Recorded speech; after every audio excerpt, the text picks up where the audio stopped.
र तपाईँले मसँगै आज पहिलो थेसलोनिकीको पुस्तक पल्टाउन सक्नुहुन्छ। हामी चाहिँ यस खण्डमा हौँ दोस्रो थेसलोनिकीमा, है पहिलो होइन दोस्रो थेसलोनिकी, र दोस्रो थेसलोनिकीको हामी यस खण्डमा आउँ 2 अध्याय, र हामी केही पदहरू पढेर हामी सुरु गर्नेछौँ, अघि बढ्नेछौँ। र आज हामी एउटा विषयमा अध्ययन गर्दैछौँ र हामीले चाहिँ परमेश्वरको वचन बाइबल सम्बन्धमा केही अध्ययनहरू गरिरहेका थियौँ होइन गएका दिनहरूमा। र परमेश्वरको वचन बाइबल सम्बन्धी अध्ययनलाई हामी अलिकति अझै निरन्तरता दिँदैछौँ आज पनि। र बुझ्नुपर्ने केही महत्त्वपूर्ण कुराहरू त्यहाँ छन् र हामी यी कुराहरू सरसर्ती धेरै त्यति विस्तृतमा हामी जान सक्दैनौँ समय कारणले गर्दा, तर हामी मुख्य कुराहरू हेर्दैछौँ। र हामी पहिला पढौँ दोस्रो थेसलोनिकी 2 अध्याय 1 र 2 पद हामी पढ्नेछौँ। यहाँ लेखेको छ दोस्रो थेसलोनिकी 2 अध्याय 1 र 2। अब हे भाइहरू, हाम्रा प्रभु यीशु ख्रीष्टको आगमन र उहाँलाई हाम्रो भेला हुने विषयमा हामी तिमीहरूलाई बिन्ती गर्दछौँ। मानौ ख्रीष्टको दिन नजिकै आइपुगेको छ, जस्तै गरी आत्माद्वारा वा वचनद्वारा वा हामीबाट आएको जस्तो पत्रद्वारा तिमीहरू यति चाँडै मनमा थरथर नकाम न त विचलित हो। अब यो पदहरूको सन्दर्भ हामीले बुझ्न आवश्यक छ। सन्दर्भ हामीले बुझेनौँ भने त यो अलिकति बुझ्न हामीलाई गाह्रो होला। यहाँ भनिएको छ कि ख्रीष्टको दिन नजिकै आइपुगेको जस्तै गरी विचलित नहो, होइन। यसो झलक्क हेर्दा त लाग्छ पावलले के भन्दैछ भने त ख्रीष्टको दिन नजिकै आएको छैन। तर सन्दर्भ के हो त? पहिलो थेसलोनिकीमा को पत्रमा पावलले के भनेका छन् त? ख्रीष्टको दिन नजिकै छ है, अथवा एक दिन हामी ख्रीष्टसँगै हावामा उठाइ लगिनेछौँ। दोस्रो आगमनको विषयमा उनले प्रभुको प्रतिज्ञा चाहिँ बताएका छन्। तर पहिलो थेसलोनिकीको पत्र र दोस्रो थेसलोनिकीको पत्रको बिचमा केही समयको अन्तराल त्यहाँ भएको रहेछ। अनि त्यो बिचमा चाहिँ त्यहाँ कति मानिसहरूले गलत भ्रमहरू फैलाइदिएछ थेसलोनिकीका विश्वासीहरूको माझमा। र उनीहरूले के सोच्न थाल्छ, ओहो अब त्यसो भए यीशु ख्रीष्ट त आइसक्नु भयो क्या, अब त महासङ्कट कालको समयतिर पो हामी छौँ कि क्या, यीशु ख्रीष्ट अब आइसक्नु भयो भन्ने कुराहरू पनि कतिले गरेको रहेछन्। अनि पावलले त्यो विषयलाई त्यो सन्दर्भमा 2 अध्याय दोस्रो थेसलोनिकीको 2 अध्यायमा विभिन्न कुराहरूले बताएका छन्। ख्रीष्टको दिन आउँदैछ तर आइसकेको छैन है, आउनेवाला छ तर आइसकेको छैन। उहाँ आउनुहुँदा त सबैले थाहा पाउँछन्। अनि उहाँ आउनुहुँदा त्योभन्दा अगाडि पहिला ख्रीष्ट विरोधी आउनेछ भन्ने कुराहरू उनले यहाँ भनेका छन् दोस्रो थेसलोनिकीमा। तर हामी के हेर्न खोजेको छौँ भन्दा यसमा दोस्रो थेसलोनिकी 2 अध्यायको 2 पदमा हामीले हेऱ्यौँ, मानौ ख्रीष्टको दिन नजिकै आइपुगेको छ, जस्तै गरी आत्माद्वारा वा वचनद्वारा, अब हेर्नुहोस् यहाँ लेखिएको छ, वा हामीबाट आएको जस्तो पत्रद्वारा। हामीले त्यो कुराहरूले हेर्न खोजेको आज अलिकति है, हामीबाट आएको जस्तो पत्रद्वारा तिमीले यति चाँडै मनमा थरथर नकाम। भने चाहिँ त्यहाँ के समस्या भएको रहेछ भन्दा पावलको नामद्वारा अथवा भनौँ पावलको नाम प्रयोग गरेर त्यहाँ पत्रहरू पठाइएको रहेछ थेसलोनिकीको मण्डलीमा, जुन चाहिँ पावलले पठाएको थिएन, अरू कसैले बदमासी गरेको थियो होइन। पावलले पठाएको भनेर पावलको नाम लेखेर उनीहरूबाट आएको जस्तो, पावल प्रेरितहरूबाट आएको जस्तो गरेर थेसलोनिकीका विश्वासीलाई पत्रहरू पठाइएको थियो।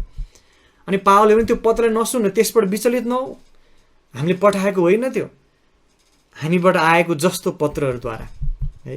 र त्यो पत्रहरूमा जुन पत्रहरू चाहिँ त्यहाँ पठाइएको रहेछ, विभिन्न व्यक्तिहरू लेख्यो होला, फटा मान्छेहरू होइन, उनीहरूले मण्डलीमा चाहिँ समस्या ल्याउन खोजेका छन् शिक्षाको विषयमा, र उनले पावल प्रेरितहरूको नाम प्रयोग गरेर चिठी पठाए। अब किनभने त्यो मण्डली अनि विश्वासीहरू माझमा के चलन थियो, के अभ्यास थियो त, प्रेरितहरूबाट लेखेको पत्रलाई मात्रै पढ्ने, आधिकारिक पत्र, परमेश्वरबाट आएको पत्र, परमेश्वरको वचन भनेर उनीहरूले बुझ्दथे। तर यो त आधिकारिक पत्र थिएन, अरू व्यक्तिले लेखेको पत्र, र त्यो पत्र चाहिँ परमेश्वरको वचन थिएन। जसरी दोस्रो थेसलोनिकेको पत्र, पहिलो थेसलोनिकेको पत्र पवित्र आत्माको अगुवाईमा पावल प्रेरितले लेखे। अरू विभिन्न नयाँ नियमको पत्रहरू, पुरानो नियमको पुस्तकहरू परमेश्वरका जनहरूले पवित्र आत्माको अगुवाईमा लेखे। तर त्यहाँ ती सुरुका समयहरूमा त्यहाँ कि भ्रम सृजना हुने खालको पत्रहरू, पुस्तकहरू पनि वितरण भएको हामी बुझ्दछौँ। त्यसैले आज हामी यो प्रश्नलाई विचार गर्दैछौँ। हाम्रो बाइबलमा 66 पुस्तकहरू छन् हैन त? पुरानो नियममा 39, नयाँ नियममा 27। अनि प्रश्न यो छ, हाम्रो बाइबलमा परमेश्वरको वचनमा 66 पुस्तक नै छ भन्ने कुरामा हामी कसरी निश्चित हुन सक्छौँ त? किन त्यहाँ 67 पुस्तकहरू छैनन् हैन? 68, 69, 70, 80वटा सायद, अथवा अझै थोरै हुनसक्छ 65, 60, 50वटा मात्रै। किन 66वटा नै पुस्तक त्यहाँ छन्? अथवा भनौँ बाइबलमा जसरी हाम्रो हातमा बाइबल छ अनि त्यो बाइबलमा भएको 66 पुस्तकहरूभित्र भएको वचनहरू जो हामीसँग छ त्यो नै परमेश्वरबाट आएको भन्ने कुरामा हामी कसरी निश्चित हुन सक्छौँ त? त्यसभन्दा अरू पनि पुस्तक थियो कि बा? अथवा अझै पनि त्यहाँ खोज तलास गरेर हामीले भेटाउनु पर्ने हो कि अरू पुस्तकहरू हैन? अब जब तपाईँले रोमन क्याथोलिकको कुरा गर्नुहुन्छ, उनीहरूको लगभग 80वटा पुस्तक छन् बाइबलमा। उनले 14वटा अरू एक्स्ट्रा किताबहरूलाई यो 66 पुस्तकमा उनले थप्दछन्। अब रोमन क्याथोलिकको बाइबल सही हो कि हाम्रो बाइबल सही हो? बाइबलमा 66 पुस्तक हुनुपर्ने हो कि 80वटा हुनुपर्ने? र यो विषयमा हामी अलिकति विचार गरौँ। हामी धेरै गहिरो अथवा विस्तृत रूपमा हामी जाने छैनौँ, तर केही महत्त्वपूर्ण कुराहरू हामी यहाँ हेर्नेछौँ। र यसलाई हामी बाइबल क्यानन भन्ने विषयले चाहिँ चिन्दछौँ, बाइबल क्यानन। अब बाइबल क्यानन भने के हो त? र यो बुझ्नु र यो महत्त्वपूर्ण राम्रो कुरा हो, फाइदाजनक छ। अब यसलाई हामी सरल रूपमा हेर्नेछौँ। र क्यानन भन्ने शब्दको अर्थ चाहिँ हिब्रूबाट क्याने भन्न शब्द, अनि ग्रिकबाट पनि त्यस्तै मिल्ने शब्द एउटा छ भनिन्छ। र त्यो क्यानन भन्ने शब्दको अर्थ चाहिँ नाप्ने लट्ठी भन्ने अर्थ आउँछ, नाप्ने लट्ठी। र परमेश्वरको वचन यो हो कि होइन, यो पत्रहरू नाप्ने एउटा अथवा त्यसलाई विचार गर्ने त्यहाँ केही तरिकाहरू अथवा त्यहाँ केही कुराहरू थिए जुन सुरुका विश्वासीहरूले प्रयोग गरे, र त्यसलाई हामी बाइबल क्यानन हामी भन्दछौँ। त्यहाँ 66 पुस्तकहरूभन्दा अरू पुस्तकहरू पनि लेखिए, त्यहाँ अरू विभिन्न व्यक्तिहरूले लेखेका रहेछन्। जस्तो हामीले एउटा उदाहरण यहाँ हेऱ्यौँ दोस्रो थेसलोनिकेमा, पावल आफैले भनेका छन् कि हामीबाट आएको जस्तो पत्र जुन पायो नि तिमीहरूले, त्यो हामीले लेख्या होइन है, त्यो सही होइन। त्यहाँ धेरै यस्ता चाहिँ गलत पत्रहरू त्यहाँ भएको हामी बुझ्दछौँ, जुन आधिकारिक पत्र, आधिकारिक पुस्तक थिएनन्, परमेश्वरबाट आएको पुस्तकहरू थिएनन्। र ती पुस्तकहरूबाट विश्वासीहरू टाढा रहे, र ती पुस्तकहरूलाई क्रमिक रूपमा विश्वासीले इन्कार गरे। अनि 66 पुस्तक जुन अब हामीसँग छ, हाम्रो साथमा छ, यो चाहिँ आधिकारिक परमेश्वरबाट आएको वचन भनेर उनीहरूले बुझे। र अब बाइबल क्याननको कुरा गर्दा हामीले बुझ्नुपर्ने एउटा महत्त्वपूर्ण कुरा के हो भन्दा, ती विश्वासीहरूले, ती सुरुका विश्वासीहरू, अगुवाहरूले यो बाइबल अथवा यो पुस्तक चाहिँ बाइबलमा समावेश गर्न सकिन्छ, यो पत्र चाहिँ परमेश्वरको वचन हो, यो चाहिँ होइन भनेर त्यसरी उनीहरूले नाप्ने जोख्ने गरेर उनीहरूले चाहिँ हालेको, बाइबलमा समावेश गरेको भनेर हामीले बुझ्नु अलिक गलत हुन्छ फेरि है। त्यो भन्दा पनि बाइबल क्यानन भने के हो त? मानिसले कुन चाहिँ परमेश्वरको वचन, कुन चाहिँ परमेश्वरको वचन होइन भनेर नाप्ने जोख्ने गरेको होइन। तर परमेश्वरले जसरी बाइबलका शब्दहरू, वचनहरू दिनुभयो, मत्तीबाट, मर्कुसद्वारा, ईसायाबाट उहाँले दिने साथै त्यो बाइबल क्यानन भयो, अथवा ती परमेश्वरको वचन थियो। तर पछि गएर विश्वासीहरूले त्यसलाई महसुस गरे है। त्यहाँ अलिकति फरक छ। विश्वासीले ल यहाँ धेरै पुस्तकहरू छ हैन, अहिले उदाहरणलाई भनौँ 100वटा पुस्तकहरू छन्। अब 100वटामा 66वटा ल यो छानौँ, यो गरौँ, यो जाँचौँ, ल हामीले 66वटा चाहिँ परमेश्वरको वचन भनेर भेटायौँ है, ल 66वटा पुस्तक चाहिँ बाइबलमा हो, त्यसरी गरेको होइन। तर भएको के हामी देख्छौँ त? परमेश्वरले 66 पुस्तकहरू अथवा यी वचनहरू जुन हामीसँग छ आज, त्यति दिनुभएको हो, अनि विश्वासले पछि गएर त्यसलाई महसुस गरे, उनीहरूले बुझे र अरू पुस्तकले इन्कार गरे। ल है, यो परमेश्वर दिनुभएको भने हामी बुझ्दछौँ, पवित्र आत्माले हामीलाई अगुवाई गर्नुभएको छ, हामीलाई सिकाउनु भएको छ, हामीलाई देखाउनु भएको छ। अनि त्यहाँ विभिन्न केही कुराहरू छन्, हामी अहिले हेर्नेछौँ 5वटा कुराहरू जसको आधारमा विश्वासीहरूले महसुस गरे। उनीहरूले ठहराएको होइन है, तर महसुस गरेको। उनीहरूले तोकेको होइन, यो पुस्तक चाहिँ वचन बाइबलमा राख्न मिल्छ, यो चाहिँ मिल्दैन भनेर त्यसरी तोकेको होइन, तर केवल उनीहरूले महसुस गरेको, केवल उनीहरूले बुझेको भनौँ। जस्तो उदाहरणको लागि आकाश निलो छ है, आकाश निलो छ भनौँ। अब आकाश निलो छ भन्ने कुरा हामी मानिसले बुझ्यौँ, महसुस गऱ्यौँ होइन, तर त्यसको मतलब हामीले आकाश निलो छ भनेर बनाएको या तोकेको हो त? हामीले महसुस गरौँ या नगरौँ, आकाश निलो छ। आकाश किन निलो छ? त्यहाँ विभिन्न कारणहरू छन्, तर सत्यता यो आकाश निलो छ होइन, बादल सेतो छ। अब त्यो हामीले महसुस गऱ्यौँ, हामीले बुझ्यौँ। हामीले चाहिँ आकाशलाई निलो बनाएको होइन, हामीले बादललाई सेतो बनाएको होइन भनेको बुझ्दै हुनुहुन्छ? बनाउनु, तोक्नु, ठहराउनु र महसुस गर्नु, मानिलिनुमा अन्तर छ। त्यसैले बाइबल क्यानन भनेको के हो त? मानिलिनु, महसुस गर्नु। ए प्रभुले हामीलाई यो पुस्तकहरू दिनुभएको रहेछ, पवित्र आत्माले अगुवाई गर्नुभयो, उहाँले डोर्याउनु भयो, अनि विश्वासीहरूले महसुस गरे, मानिले हो यो पुस्तकहरू चाहिँ बाइबल हो, यो अरू पुस्तकहरू, यो पत्रहरू, हावादारी पत्रहरू यो आधिकारिक होइनन्, यो परमेश्वर होइनन्, उनीहरूले इन्कार गरे। त्यसलाई हामी बाइबल क्यानन भनेर बुझ्दछौँ। त्यसैले आज किन 66 पुस्तकहरू मात्रै बाइबलमा छन्, किन 80वटा छैनन् त? किनभने त्यो अरू पुस्तकहरू परमेश्वरबाट आएको होइन होइन, परमेश्वरबाट आएका होइनन्। अनि त्यहाँ 5वटा कुराहरूलाई विश्वासीले विचार गरे, जसबाट उनीहरूले मानिलिए, महसुस गरे, ए यो पुस्तक चाहिँ परमेश्वरबाट आएको। पहिलो कुरा के थियो त? अधिकारको कुरा, अधिकार। र जति पनि पत्रहरू, पुस्तकहरू बाइबलमा समावेश गरिएका छन्, परमेश्वरको अधिकारबाट लेखिएको हो भन्ने कुरा त्यसमा चाहिँ उल्लेख गरिएको अथवा हामी सङ्केत त्यहाँ पाउन सक्दछौँ। जस्तो यिर्मिया 1 अध्यायमा हामी हेर्छौँ भने के उदाहरण पनि हामी हेर्दै जाउँ र त्यसले हामी अलिकति आज बाइबल क्याननको विषयमा अध्ययन गर्दैछौँ। किन हामीसँग आज 66 पुस्तकहरू छन्, किन 80 छैन, किन 100 छैन? यो बुझ्नलाई धेरै गाह्रो विषय होइन, तर धेरैपल्ट हामीले यसमा त्यति अध्ययन नगरेको हुनसक्छ, तर बुझ्न आवश्यक छ होइन। र यसले हामीलाई बाइबलप्रति अझै निश्चयता, सही ज्ञानमा डोर्याउँदछ। यिर्मिया 1 अध्यायमा हेर्नुहोस् त लेखेको छ, हामी यहाँ देख्छौँ 1 अध्यायको अहिलेलाई पढौँ 2 पद, जस कहाँ यहुदाका राजा आमोनका छोरा योसियाका दिनहरूमा तिनको शासनकालको 13औं वर्षमा परमप्रभुको वचन आयो। परमप्रभुको वचन आयो, परमेश्वरको अधिकारमा लेखिएको वचन, परमप्रभुको वचन आयो। 4 पद हेर्नुहोस्, यिर्मिया 1:4, अनि म कहाँ परमप्रभुको यसो भन्ने वचन आयो। यसरी विशेष गरी पुरानो खण्डहरूमा हामी पटक पटक त्यो दोहोऱ्याइएको पाउँदछौँ, परमेश्वरले यसो भन्नुहुन्छ, परमप्रभुको वचन यो हो।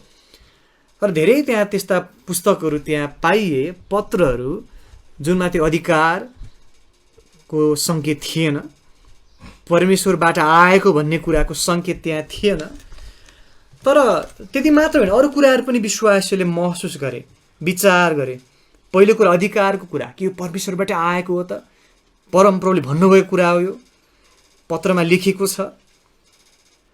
अनि त्यो मात्रै होइन, अर्को कुरा पनि थियो। दोस्रो कुरा, को व्यक्तिबाट यो आएको छ, लेखकलाई पनि उनीहरूले विचार गरे, कोबाट आएको छ यो? पाउल प्रेरितबाट आएको छ? ओहो, त्यसो भए त्यो ठिक छ, पाउल प्रेरित परमेश्वरको चाहिँ प्रेरित हुन् होइन, परमेश्वरले उनीद्वारा बोल्नुहुन्छ। समुएलबाट आएको, समुएल परमेश्वरको भविष्यवक्ता हो, परमेश्वरले उनलाई प्रयोग गर्नुहुन्छ।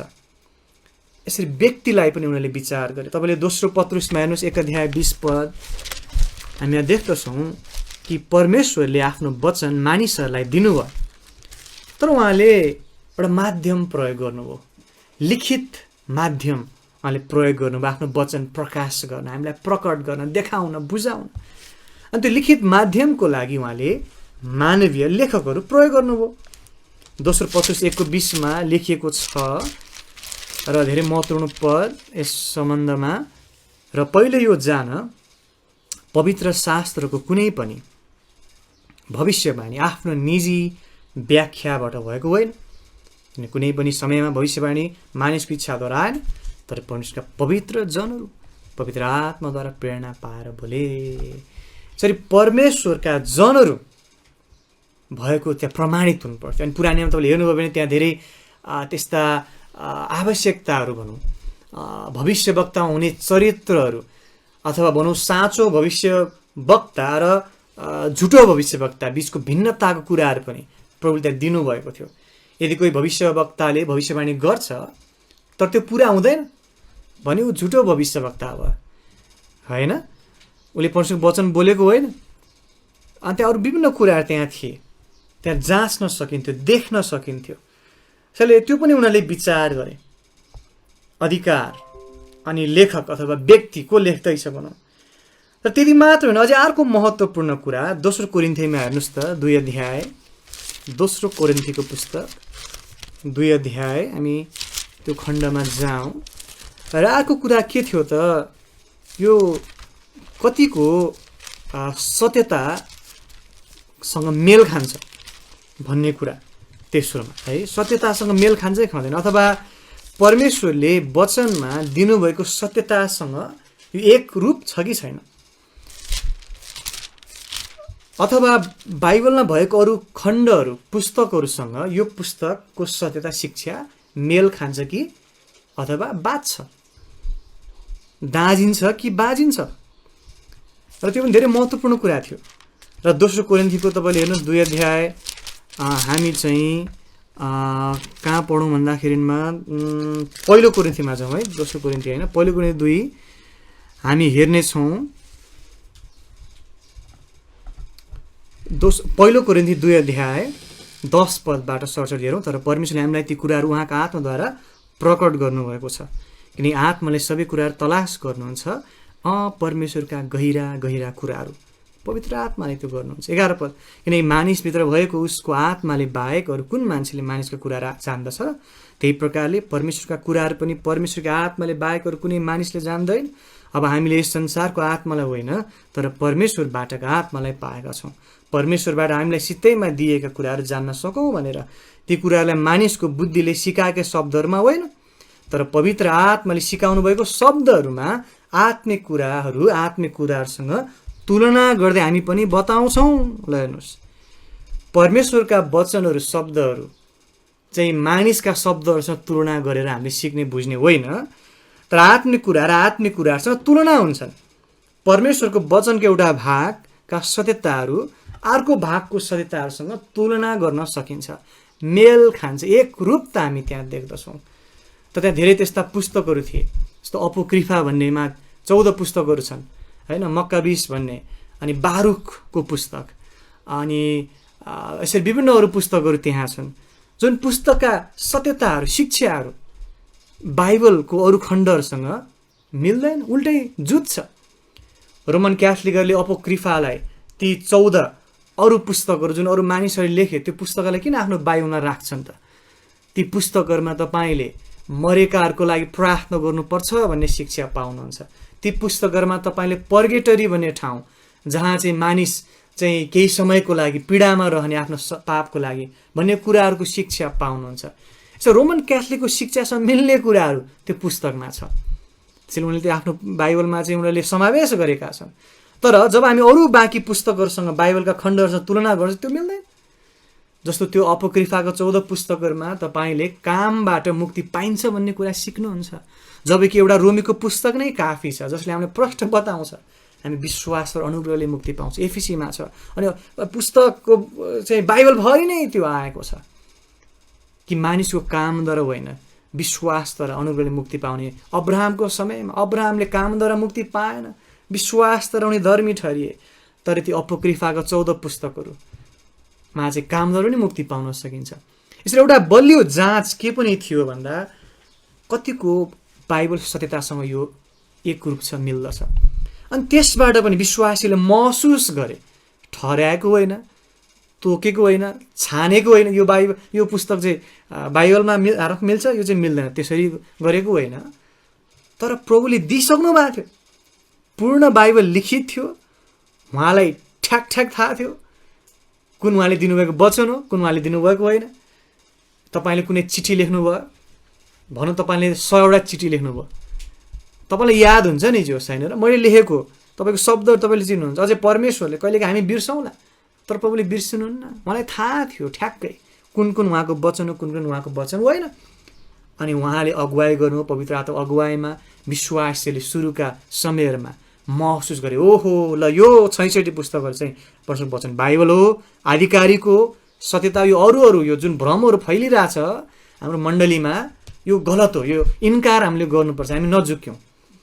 अधिकारको विषयमा उनीहरूले जाँचे, परमेश्वरको जनकोद्वारा लेखिएको छ, अनि एकरूपता छ कि छैन। साथै चौथो कुरा के पनि विचार गरे उनीहरूले भन्दा, यो पत्रमा, यो पुस्तकमा जीवन परिवर्तन गर्ने सामर्थ्य छ कि छैन। हिब्रूको पुस्तक 4 अध्यायमा हेर्नुहोस् त, हामी यसको आधार यहाँ पाउँदछौँ। हिब्रू 4 को 12 पद, हिब्रूको पुस्तक 4 अध्याय 12 पद, र तपाईँलाई साथ खण्ड पनि होला यो खण्ड लेखेको छ, हिब्रू 4 को 12। किनकि परमेश्वरको वचन जिउँदो, प्रभावशाली र कुनै दुईधारे तरवार भन्दा पनि लाग्ने हुन्छ, त्यसले प्राण र आत्मालाई जोर्नी र मासीलाई पनि अलग अलग पार्ने गरी छेड्छ, हृदयका विचार र मनसाहरू खुट्याउने हुन्छ। यसले प्रभावशाली रूपमा काम गर्दछ। परमेश्वरको वचन बाइबलले के गर्छ त? जीवन परिवर्तन गर्ने काम गर्दछ। जीवन परिवर्तन गर्ने सामर्थ्य वचन बाइबलमा छ, परमेश्वरको वचनमा हुँदछ। मान्छेको शब्दहरूमा, मान्छेको वचनमा त्यो हुँदैन। अनि एउटा त्यो जाँच गर्ने एउटा राम्रो एउटा आधार त्यहाँ थियो। अनि विश्वासी, सुरुका समयका विश्वासीले त्यो बुझे, यो परमेश्वरको वचन, हिब्रूको पुस्तक होला, रोमीको पुस्तक, यूहन्नाको पुस्तक, यो परमेश्वरको वचन, यो प्रभावशाली छ। तर यो अरू पुस्तक, यो बारुकको पुस्तक होला, त्यति बेला के पुस्तकहरू थियो, यो होइन आधिकारिक, यो मानिसको विचारहरू हुन्। मानिसले आफूलाई ठुलो बनाउनु, म पनि प्रेरित हो, म पनि ठुलो मान्छे हो भनेर पत्र लेखेको मात्रै हो। उनीहरूले बुझ्न गाह्रो भएन। त्यसैले परमेश्वरको वचन बाइबलले मात्रै, उहाँबाट आएको वचनले मात्रै तपाईँ र मेरो जीवनलाई परिवर्तन गर्न सक्छ। अनि यहाँ हामीसँग भएको अहिले 66 पुस्तकहरू छन्। हरेक खण्ड पदहरूले तपाईँ र मेरो जीवनलाई प्रभावित पार्दछ, जीवन परिवर्तन गर्ने सामर्थ्य यहाँ छ।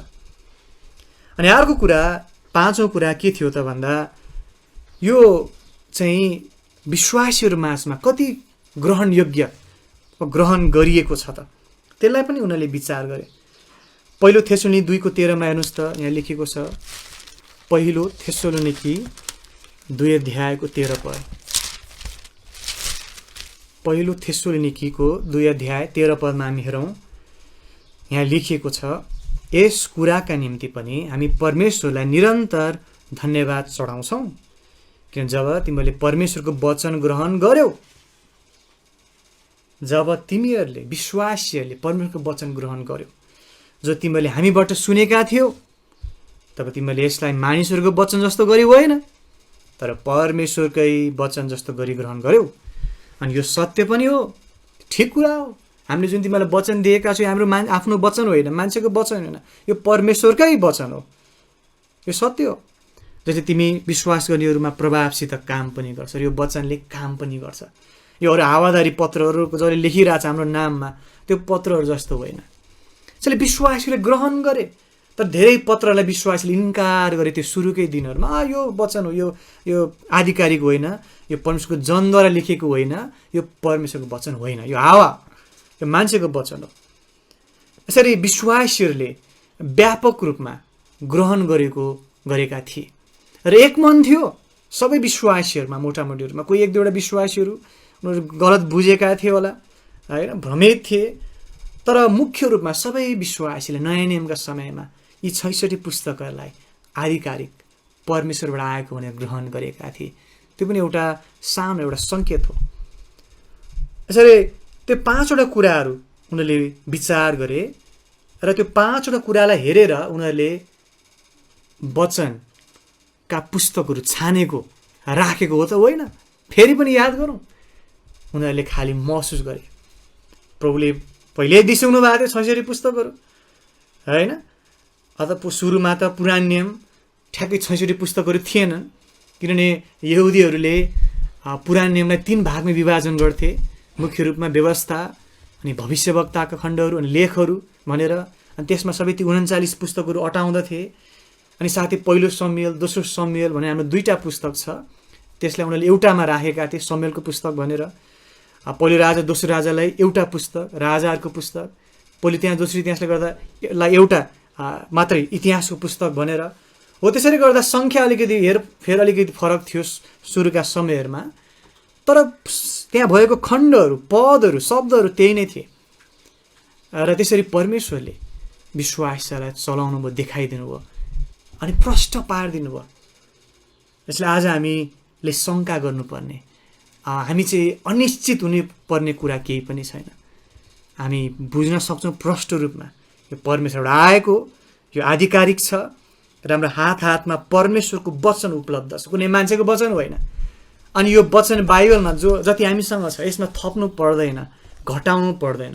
अब नयाँ नयाँ उत्खनन गर्दै खोज तलास गर्ने क्रममा नयाँ नयाँ पुस्तक भेटिएला अनि त्यो थप्नु पर्ला, त्यो छैन, पूर्ण भएको छ।